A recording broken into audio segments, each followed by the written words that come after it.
Alors qu'ils montaient l'escalier à la queue leu-leu, ils croisèrent Morel qui descendait de sa chambre, située au dernier étage de l'immeuble.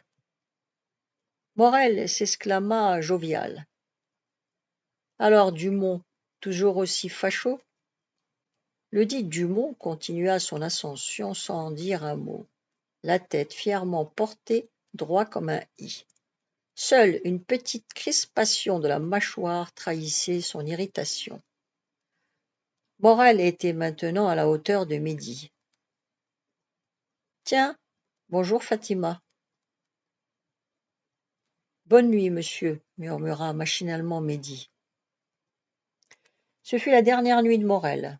Au petit matin, la femme de ménage le trouva mort dans son lit, un grand pieu enfoncé dans la poitrine, les yeux grands ouverts, un rictus hideux voltigeait sur ses os décharnés.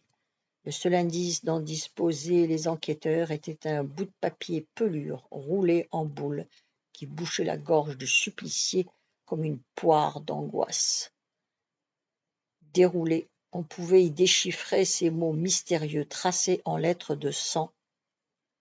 Je ne m'appelle pas Fatima, monsieur. Même le grand Sherlock Holmes, appelé à la rescousse, n'y comprit goutte.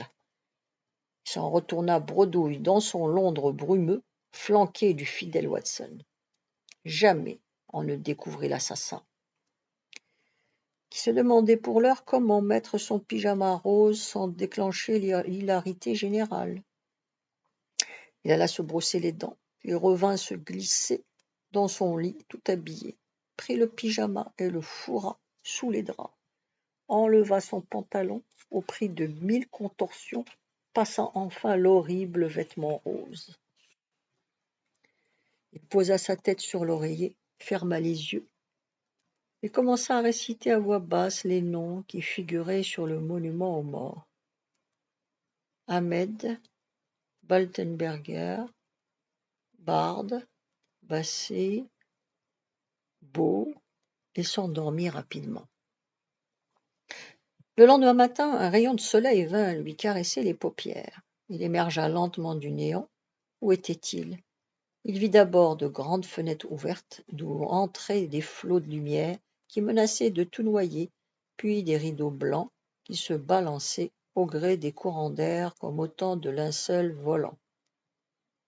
La gneiss, des lits superposés, vides comme des cages, attendaient le retour des fauves. Un plafond immense sur le point de s'effondrer. Une odeur de lavande lui remplit le nez. Il entendit des bruits étouffés de douche, des éclats de voix. Où était-il?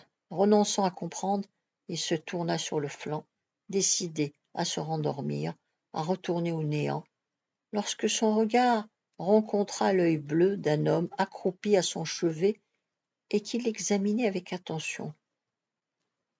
Ah oui, le fou! Dumont, Platon, Bigouden, mort pour la France. Tout lui revint d'un coup. Le cauchemar continuait. La vie. Tout va bien, petit Breton? Vous n'avez besoin de rien? Le ton était sarcastique, mais Mehdi ne le perçut pas. Mal réveillé, il répondit: J'ai rien à lire, monsieur. Dumont resta figé pendant quelques instants, puis il se leva. Tous vos petits camarades sont réveillés, tonna-t-il. J'ai sonné 2 fois le réveil. Il faut croire que vous êtes sourds. Allez, on se lève, on prend sa douche, on s'habille, on va déjeuner, et que ça saute. Mehdi ne bougea pas, attendant que l'homme s'éloigne. Celui-ci, se méprenant sur l'impassibilité de l'enfant, plutôt son immobilité, une forte tête peut-être, se baissa, empoigna un bout de drap et l'arracha d'un coup sec, révélant le corps malingre enveloppé comme un bonbon. Dumont, pensif, demanda: C'est votre maman qui vous fait porter des pyjamas roses? Croyant voler au secours de sa mère, Mehdi cria « C'est l'ogresse !» Dumont, cette fois-ci vraiment interloqué, rejeta le drap qu'il tenait toujours à la main et murmura « Vous avez bien dit l'ogresse ? Ah là là, on est de plus en plus mal parti, petit Breton. Vipère au poing, une folle coche au Maroc. Il fallait bien que ça arrive. Toutes les Fatmas ne peuvent être des paragons du dévouement, en dépit de ce qu'on prétend. Eh bien, vous serez le basin du bled. En attendant, levez-vous et débarrassez-vous vite de votre rose accoutrement, si vous ne voulez pas devenir la risée de vos petits camarades. Cet âge est sans pitié. Mehdi s'habilla très vite, oublia de faire sa toilette et se fit avec des yeux chassieux qu'il s'assit au réfectoire. Il se demandait ce que c'était un bassin du bled. Un oiseau peut-être. Dumont, contrarié, passait de table en table. « Messieurs, c'est une catastrophe. La logistique est défaillante. Vous n'aurez que du café et des croissants. Le reste, le jus d'orange, le beurre, les confitures, a été commandé pour demain matin par je ne sais quel imbécile qui a oublié les rentrants du samedi. Vous, messieurs, veuillez accepter les excuses de la direction. Vos billets vous seront remboursés. D'ailleurs, si la direction avait le sens de l'honneur, elle se serait perforée de 3 coups d'épée, comme Vatel. » Nagui, de plus en plus lugubre, se pencha vers Mehdi. « Je te l'avais bien dit, hein, que Dumont était fou. On pige jamais ce qu'il raconte. » Mehdi hocha la tête. Tout cela n'augurait rien de bon.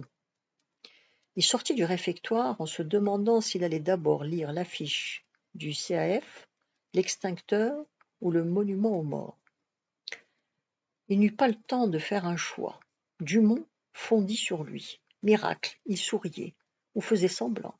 C'était plutôt un projet de rictus, une sorte de contraction nerveuse des lèvres. Mais c'était déjà ça. Il fourra un livre dans les mains de Mehdi. « Eh bien, petit Breton, vous vous plaignez tantôt de n'avoir rien à lire. Je ne laisserai personne dire que le lycée Lyautey est un désert culturel. Voilà de la lecture, mon ami. Amusez-vous bien. » Et il s'éloigna, à grande enjambée. Mehdi, ravi, déchiffra le titre. Le théâtre et son double, d'un certain Antonin Artaud. Il alla s'asseoir sur la poutre et se mit à lire. Il ne comprenait rien à la première phrase. Jamais, quand c'est la vie elle-même qui s'en va, on a autant parlé de civilisation et de culture. Il ne comprit rien à la deuxième phrase, qui était d'ailleurs trop longue. Et il y a un étrange parallélisme entre cet effondrement généralisé de la vie, qui est à la base de la démoralisation actuelle, et le souci d'une culture qui n'a jamais coïncidé avec la vie et qui est faite pour régenter la vie. Il ne comprit rien à la troisième phrase, qu'il ne finit même pas. Avant d'en revenir à la culture, je considère que le monde a faim. Il se leva et alla à l'affiche du CAF. Petit à petit, des familles commencèrent à arriver. La plupart se composaient de 3 éléments, qui jouaient presque toujours le même rôle. Le père, affectant une bonne humeur un peu forcée, serrait la main à monsieur Lombard, qui souriait, allait et venait, désignait le bâtiment où se trouvaient les dortoirs, levait la main vers le ciel bleu. C'était effectivement un beau temps de rentrée, et c'était chaque année le même. Parfois, il cessait de sourire, penchait la tête vers le père, qui lui soufflait quelques mots à l'oreille. Il se redressait alors, hochait la tête en avançant les lèvres, en cul de poule, et en fermant les yeux. « Je vous ai compris. » Et semblait accorder sa protection à la progéniture, ou au moins une attention plus soutenue tout au long de l'année. La mère, la mine un peu chiffonnée, le regard inquiet, certaines avaient même les yeux rouges, se cramponnait à son fils ou à sa fille. Les deux internes étaient nettement moins nombreuses, plutôt les filles étaient nettement moins nombreuses que les garçons. Ceux-ci avaient le choix entre plusieurs attitudes. Ils pouvaient regarder autour d'eux, blasés, faire semblant de lire les noms sur le monument aux morts, se dégager, agacés de l'étreinte de la mère, faire des signes aux autres internes qui déambulaient déjà installés dans la cour. Ils pouvaient se joindre aux hommes, le père, M. Lombard, sourire, dire quelques mots à propos de l'internat, qu'on retrouvait sans s'émouvoir. Ils pouvaient se faire blême d'appréhension ou rouge d'excitation, jeter autour d'eux des regards apeurés ou émerveillés, enlacer tout à coup leur mère pour qu'elle s'en aille, pour qu'elle reste. Tout cela dépendait bien sûr de l'âge du petit acteur et surtout de sa condition, nouveau ou ancien. Et tout cela dans un grand tralala de valises, de cartables, de sacs à dos, de diverses tailles, de boîtes en carton, de petits paquets contenant sans doute des gâteaux. Pas le moindre faisan, ni même une grive. Mehdi observait de loin ces sketchs qu'il s'efforçait de comprendre en mettant dans la bouche de chaque acteur des paroles de son cru, puisqu'il ne pouvait les entendre d'aussi loin. Monsieur Lombard. Bonjour. Cruche. Allô, ici Londres. Le père. Taratata. Ils sont fous, ces Romains. Monsieur Lombard. Nous y sommes. Tex. Blablabla. Bassin du bled. Le fils. Petit nigaud. Gribouille. Quand est-ce qu'on mange? Tavernier du diable. Après quelques scénettes, il prit conscience du caractère étrange de sa propre rentrée.